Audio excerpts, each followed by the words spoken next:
नमस्कार मित्रांनो. तर आज आपण हार्डी-वेनबर्ग प्रिन्सिपल बघणार आहोत. तर हा प्रिन्सिपल G.H. हार्डी आणि विलियम वेनबर्ग यांनी इंडिपेंडेंटली प्रपोज केला होता आणि त्यांच्या नावावरूनच याला हार्डी-वेनबर्ग इक्वेशन किंवा हार्डी-वेनबर्ग लॉ किंवा हार्डी-वेनबर्ग इक्विलिब्रियम असं म्हणलं जाते. आणि ही एक फंडामेंटल कन्सेप्ट आहे पॉप्युलेशन जेनेटिक्स मध्ये.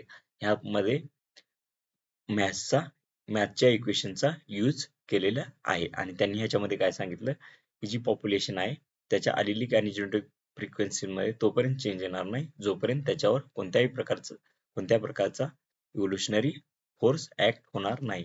म्हणजे इव्होल्युशनरी फोर्स जोपर्यंत ऍक्ट होणार नाही तोपर्यंत त्याच्या अलिलिक आणि जिनोटायपिक फ्रिक्वेन्सीमध्ये कोणताही चेंज येणार नाही. जेव्हा इव्होल्युशनरी फोर्सेस त्याच्यावर ऍक्ट होणार तेव्हाच त्या पॉप्युलेशनच्या अलिलिक आणि जिनोटायपिक फ्रिक्वेन्सीमध्ये चेंज येईल. ह्याची 5 अझम्पशन आहेत. पहिला आहे लार्ज पॉप्युलेशन. तर हार्डी-वेनबर्गने सांगितलंय की हा जो प्रिन्सिपल आहे त्याच्यासाठी 5 अझम्पशन. मधलं पहिलं होतं लार्ज पॉप्युलेशन. तर लार्ज पॉप्युलेशन असेल तरच हा प्रिन्सिपल किंवा इक्वेशन फॉलो होईल. कारण जेव्हा लार्ज पॉप्युलेशन असेल तेव्हा तिथे रॅन्डम ड्रिफ्टचा किंवा दुसऱ्या रॅन्डम ड्रिफ्टचा सारख्या कन्सेप्टचा तिथे काही इफेक्ट पडणार नाही. दुसरं रॅन्डम मीटिंग म्हणजे काय की कोणत्याही प्रकारचं प्रिफरन्स न एखाद्या जिनोटाइपला कोणत्याही प्रकारचं प्रिफरन्स न देता जी मीटिंग होईल त्याला रॅन्डम मीटिंग म्हणतो. म्हणजेच काय एखादा पर्टिक्युलर जिनोटाइप आहे त्याला काय जास्त फेवर केलं तर मग तिथे जी जिनेटिक किंवा अलिलिक फ्रिक्वेन्सी आहे ती काय होणार फ्लक्च्युएट होणार. तर रॅन्डम मीटिंग ह्या पॉप्युलेशन मध्ये नाही झाली पाहिजे. मग रॅन्डम मीटिंग जर झाली तर जेनेटिक कंपोजिशन तिथे काय चेंज होईल. पुढचा आहे no migration. There is no migration into or out of the population. जर मायग्रेशन होत असेल म्हणजे पॉप्युलेशन मध्ये इंडिव्हिज्युअल येत असतील तर पण तिथे नवीन अलिल्स ऍड होतील किंवा इंडिव्हिज्युअल सोडून जातील तर तिथं अलिल्स आणि जेनेटिक फ्रिक्वेन्सी तिथे रिड्यूस होईल. मग त्यामुळे इथे कोणत्याही प्रकारचं मायग्रेशन नाही झालं पाहिजे. पुढचा आहे नो म्युटेशन. म्हणजे काय की कोणत्याही प्रकारचं त्या पॉप्युलेशन मध्ये म्युटेशन नाही झालं पाहिजे तेव्हाच हा प्रिन्सिपल ती पॉप्युलेशन फॉलो करेल. म्युटेशन जर झालं तर तिथे काय होणार मग नवीन जेनेटिक व्हेरिएशन तिथे काय ऍड होतील आणि अलिलिक फ्रिक्वेन्सी काय होईल चेंज होईल. पुढचा आहे नो नॅचरल सिलेक्शन. कोणत्याही एखाद्या पर्टिक्युलर जिनोटाइपला तिथे काय फेवर नाही केलं पाहिजे. म्हणजे काय कोणत्याही एखाद्या पर्टिक्युलर जिनोटाइपचं नॅचरल सिलेक्शन तिथं नाही झालं पाहिजे तेव्हाच हा जो इक्वेशन आहे तिथे लागू होईल. म्हणजे सर्व जिनोटाइप त्यांना इक्वल फिटनेस असली पाहिजे. पुढचा आहे मॅथमॅटिकल एक्सप्रेशन. तर ह्याच्यामध्ये जे पी स्क्वेअर आहे त्याला आपण होमोझायगस डॉमिनंट फ्रिक्वेन्सी म्हणतो. होमोझायगस डॉमिनंट जिनोटायपिक फ्रिक्वेन्सी म्हणतो. आणि परत क्यू स्क्वेअर जो आहे तो होमोझायगस रिसेसिव्ह जिनोटायपिक फ्रिक्वेन्सी आहे. आणि 2pq यांच्या दोन्हीचं p आणि q मिळून 2pq. तर ह्याच्यामध्ये काय हेट्रोझायगस जिनोटाइपची फ्रिक्वेन्सी 2pq मध्ये असेल जसं की इथं आपण बघू शकतो. तर जे डॉमिनंट आहे त्याच्यामध्ये दोन्ही जीन कसे असतील डॉमिनंट असतील. रिसेसिव्ह मध्ये दोन्ही रिसेसिव्ह असतील आणि इंटरमिडिएट मध्ये काय एक रिसेसिव्ह आणि एक डॉमिनंट असेल. त्याच पद्धतीने आपण इथं डिनोट केलोय. पुढचा आहे हा फॉर्म्युला जो आहे काय कशासाठी जेनेटिक फ्रिक्वेन्सी साठी पहिला फॉर्म्युला आहे P square plus 2pq plus Q square is equal to 1. हा काय जेनेटिक फ्रिक्वेन्सी साठी फॉर्म्युला आहे.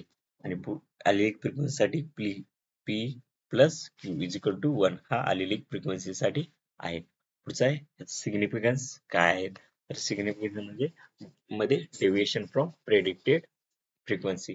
जी प्रेडिक्टेड फ्रिक्वेन्सी असेल हार्डी-वेनबर्गच्या इक्वेशनची मग त्याच्यापासून किती डेव्हिएशन ऍक्च्युअल रिअल पॉप्युलेशन मध्ये झालंय त्यावरून आपण काय कन्क्लूड करू शकतो की त्याच्यावर कशा पद्धतीचे इव्होल्युशनरी फोर्सेस ऍक्ट होत आहेत. पुढचा आहे इव्होल्युशनरी फोर्सेस. त्याच्यामध्ये जेनेटिक ड्रिफ्ट मायग्रेशन म्युटेशन त्याचा इम्पॅक्ट जिनोटायपिक आणि ॲलिलिक फ्रिक्वेन्सी मध्ये काय होतो ते पाहण्यासाठी पण आपण ह्याचा यूज करू शकतो. परत हा काय जे जेनेटिक चेंज होत आहेत, जेनेटिक चेंजेस अंडरस्टँड करण्यासाठी हा एक टूल म्हणून आपण पॉप्युलेशन जेनेटिक स्टडीज मध्ये यूज करू शकतो. याचा परत इम्पॉर्टन्स मध्ये रिसर्च टूल आहे. म्हणजे काय करणार की डिस्ट्रीब्युशन जे जिनोटाइपचं आहे इन पॉप्युलेशन, आलेलिक फ्रिक्वेन्सीचं किंवा जिनोटायपिक फ्रिक्वेन्सीचं जे डिस्ट्रीब्युशन आहे over the multiple generation predict करण्यासाठी आपण हा फॉर्म्युला यूज करू शकतो. आणि इव्होल्युशनरी प्रोसेसचा इम्पॉर्टन्स स्टडी करण्यासाठी पण हा फॉर्म्युला आपण यूज करू शकतो.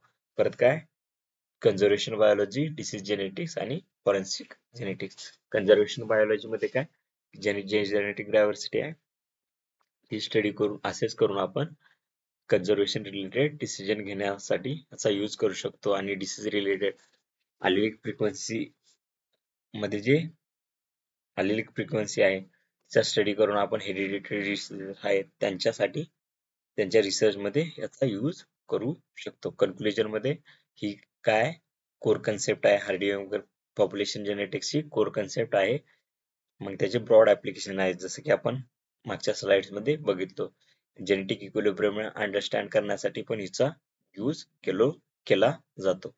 आणि जे जेनेटिक स्टडीचे फाउंडेशन आहेत, बेसिक्स आहेत, त्याच्यासाठी पण आपण ह्याचा यूज करू शकतो. जसं की जेनेटिक अनालिसिस आणि पॉप्युलेशन डायनामिक्स. पॉप्युलेशन डायनामिक्स म्हणजे काय, जिचे पॉप्युलेशन काय होत आहे नेहमी काय इव्हॉल्विंग पॉप्युलेशन आहे. मग त्याच्यामध्ये पॉप्युलेशनचं कॉम्पोजिशन काय चेंज होत आहे. मग आपण त्या डायनामिक्स साठी पण ह्याचा यूज करू शकतो. थँक्यू. आजच्या लेक्चर मध्ये एवढंच.